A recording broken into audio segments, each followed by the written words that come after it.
Dear students, welcome in the CEC Gurukul lectures. We are in the series of experimental physics and we are dealing with the optics lab. In this optics lab, in the last lecture, we discussed about the Newton's ring experiment. In today's lecture, we discuss about the Fresnel biprism. As the name suggests, biprism means we are using the two prism, and Fresnel was a scientist who discovered this biprism experiment. Now on the screen you are seeing that here we are having the experimental setup of Fresnel biprism. In this lecture we will discuss regarding the objective of the experiment. After that we discuss what is the biprism, then what are the principles behind the Fresnel biprism experiment.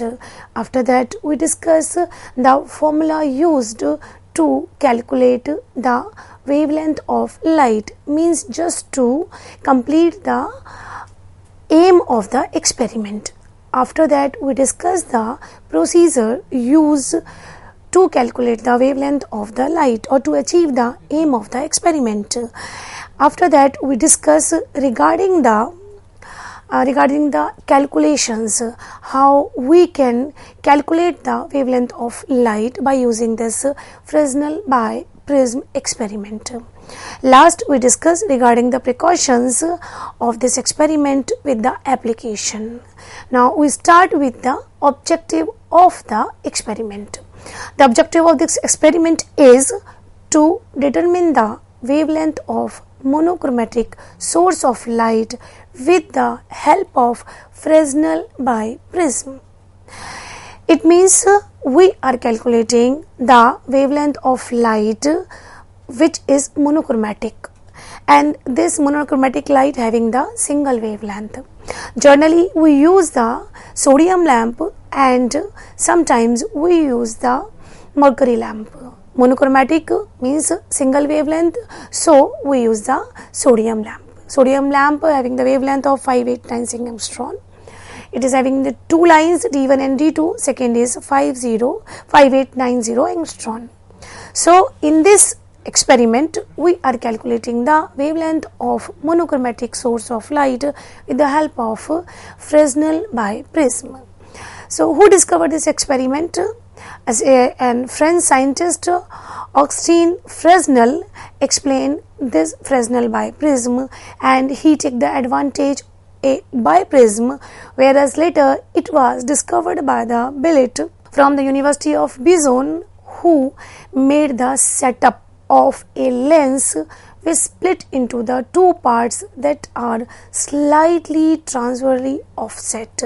Means after that the applications of this discovered by the others. Then what is the principle of Fresnel biprism? The Fresnel biprism is used to divide the wavelength of monochromatic. As in the previous lecture we discussed that we are having the interference pattern. Basically we are calculating the wavelength of light by getting the interference pattern using the Fresnel biprism. In the previous lecture we get the interference rings by using the Newton's experiment. So by using this experiment, Fresnel biprism, we are getting the interference pattern, and using this interference pattern we calculate the wavelength of light, and in this interference pattern we are getting the dark and bright fringes. So this type of interference we are getting because of the wavefront. In the previous we are using the amplitude division, but here in this Fresnel biprism we are using the divide the wavefront of a monochromatic light. Here we use the coherent beam of a light producing an interference pattern. The wavelength of light we can determine. So what is the principle of this Fresnel biprism is used to divide the wavefront of a monochromatic light, coherent beam of light producing an interference pattern. As this is the main condition of the interference, the light should be coherent, and moreover we just require the two coherent sources to get the interference pattern. So again we use Fresnel biprism to split the light into two rays, so that these two rays must be coherent and produce the interference pattern. And after getting this interference pattern, we can calculate the wavelength of light. Now, what apparatus we use in this experiment? We use the optical bench. This is very important part where we put all the accessories. Second is the biprism. Third is the slit. Fourth is the micrometer eyepiece, from where we can get the spectrum or the interference pattern. Fifth is the monochromatic source of light. Usually we use the sodium lamp. Sixth is the convex lens. Convex lens used to determine the distance between the two virtual coherent sources. So these are the apparatus used in the Fresnel biprism: optical bench, biprism, slit, micrometer eyepiece, monochromatic source of light, and convex lens. Now, what is the biprism? Biprism, as the name suggests, that we are using the two prism. Generally, we use the two prism which attach base to base, and in which one angle is 179 degree and others angles are 1 degree, or we can say half degree and a half degree, so that we can get the 180 degree. In practice, the biprism is constructed from a single plate of a glass by suitable grinding and polishing the obtuse angle of the prism, which must be slightly less than 180 degree. Means we grind the glass plate so that we can get the 179 degree on that glass plate, and this type of glass plate work as a biprism. So here this is the optical bench we use for the experiment. You see that this optical bench having a scaling, and the other part of the instrument on this optical bench. We are having a source which is on the left hand side. After that, we are having a slit which just make the narrow arrangement of the light fall on the prism. As we are dealing with the wavefront interference, so we require the narrow source of light. So slit is used to get the narrow output at the Fresnel biprism. There is a difference between the amplitude interference and amplitude division interference and the wavefront division interference, because there we are using the broad source of light, but here we are using the very fine narrow source of light to get the interference pattern. So slit is used to get the narrow source of light at the Fresnel biprism. After that Fresnel biprism, we split the light into two parts, or we can say it split the rays into two coherent virtual rays, which produce the interference pattern. After that, we can see the interference pattern on the eyepiece. Now see, the optical bench consists of two metal rails graduated accurately in the millimeter. We have the scale on this optical bench. The bench is provided with the three metal upright which can slide along with the rail, and their position can read accurately by the scale attached to each of them. We can move the attachment or rails on the optical bench, and this uprights can also be transferred displacement with the help of the screw, and we can adjust the instrument for the greater focusing or to get the good interference pattern.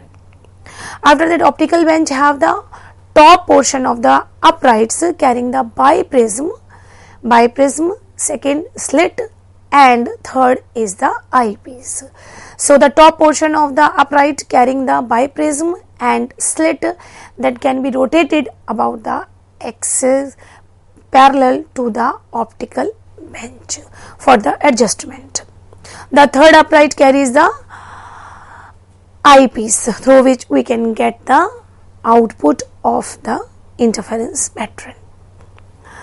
And next, by means of rack and pinion arrangement, the uprights can be moved vertically and adjusted to the suitable heights all must be at the same height, so that the light from the source pass from the slit fall upon a prism should be on the same level.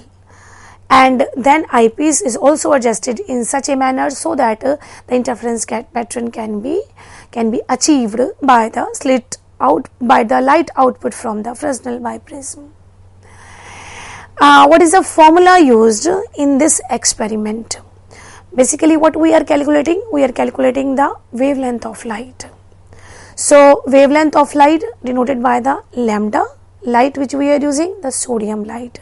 The wavelength lambda of the sodium light is given by the formula in case of the biprism experiment, in which lambda is equal to beta into 2d divided by capital D. Lambda is the wavelength, beta is the fringe width. Fringe width, what is the fringe width?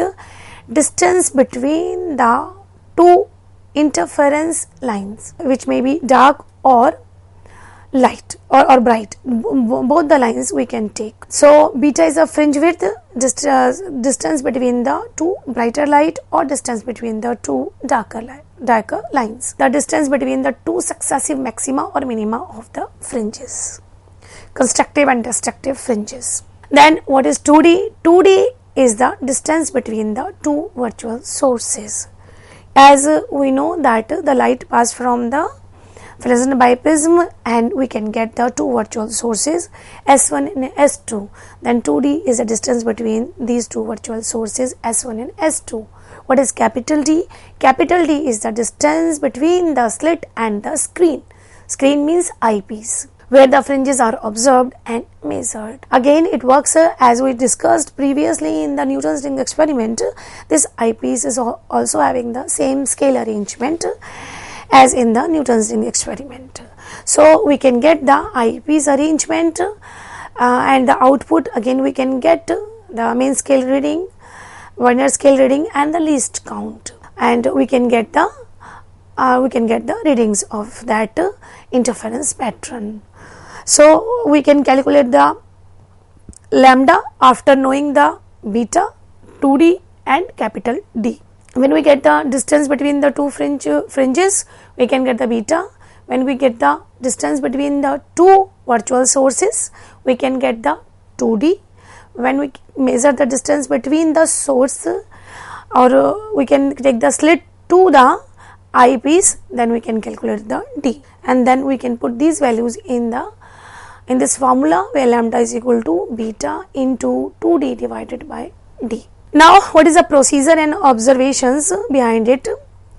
First, we adjust the bench. The bed of the optical bench is leveled by the split level and the leveling screws, so that it must be on the same level.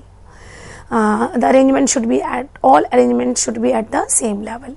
Light source and the slit is arranged in order to get the maximum light incident on the slit, but in the narrow manner. Means intensity of the light should be more, and this light should fall upon a slit, then it fall upon a biprism. The center of the slit, biprism and eyepiece is arranged at the same height, so that we can get the interference pattern. The slit and the biprism edge are made vertically and in the line parallel to the bench. In the next step, observe the interference fringes with the eyepiece.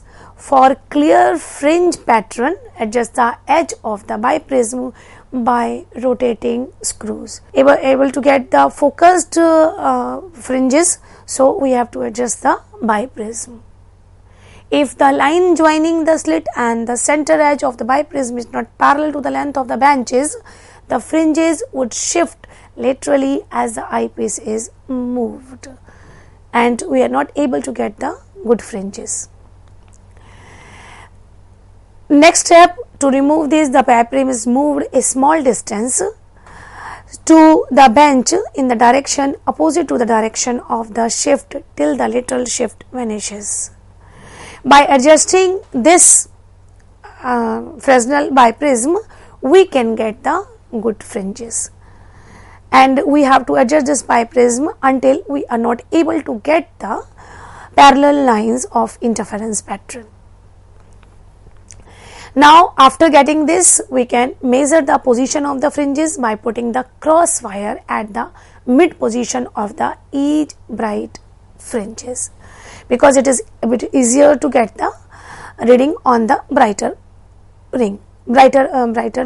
So we use the cross wire of the eyepiece, and we put this cross wire on the brighter fringe.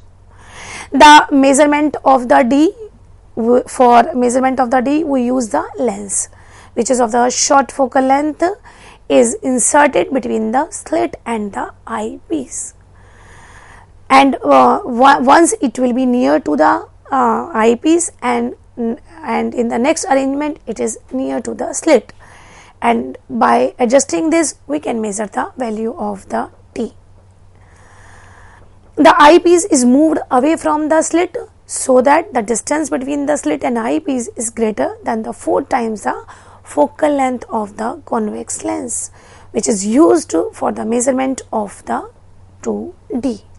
So we have to remember to adjust the lens in such a manner so that we can calculate the value of D, and we move the eyepiece so that we can get the focal length of the convex lens. Now the interference is observed by the division of the wavefront. How we can get the interference pattern? In this experiment we are getting the interference due to division of the wavefront. Now we know that the light from the source fall upon a slit, then we can say the source S fall on a biprism, which divides into two components, S1 and S2. Is just fall upon a parallel to the line which is in between the biprism, and this line split the source slit into the two parts. One of these component is refracted from upper portion of the biprism and appears to come from S1. In this manner we can get the virtual source S1. Again we just take this line that one of these component is refracted from the upper portion of the prism and appears to come from the S1. As we know that from the prism light will pass from the upper part of the prism, then it fall towards the lower part of the screen. When the light coming from the source fall upon a upper part of the prism, because of the edge it will bend towards the lower part of the prism. It means we are getting the light diverted towards the lower part of the prism, where the other one refracted through the lower part of the prism, and it appears that it is coming from the source S2. In this manner we get the two virtual sources S1 and S2. Now S1 and S2 acts as the two virtual coherent sources formed from the original sources. Light wave arises from the S1 and S2 interference in the shaded region, and from this superimposition we can get the interference fringes, which may be observed from the screen. Now you see in this diagram that we are having the interference pattern. You see the two sources S1 and S2. These are two virtual sources. S is the source from where light fall upon a prism, which is ABC. Light from the source fall upon a screen. From the edge you see that light divert towards the light which is coming from the source S. Then when it comes from the upper part of the prism, then it divert towards the lower part of the screen. Then it appears that it come from the source S1. Similarly, the light pass from the lower part of the screen, bend towards the upper lights come from the lower part of the prism, move towards the upper part of the screen, and it appears to come from the S2. In this manner, we are getting the two virtual sources S1 and S2, and this interference pattern we can get. Thank you very much.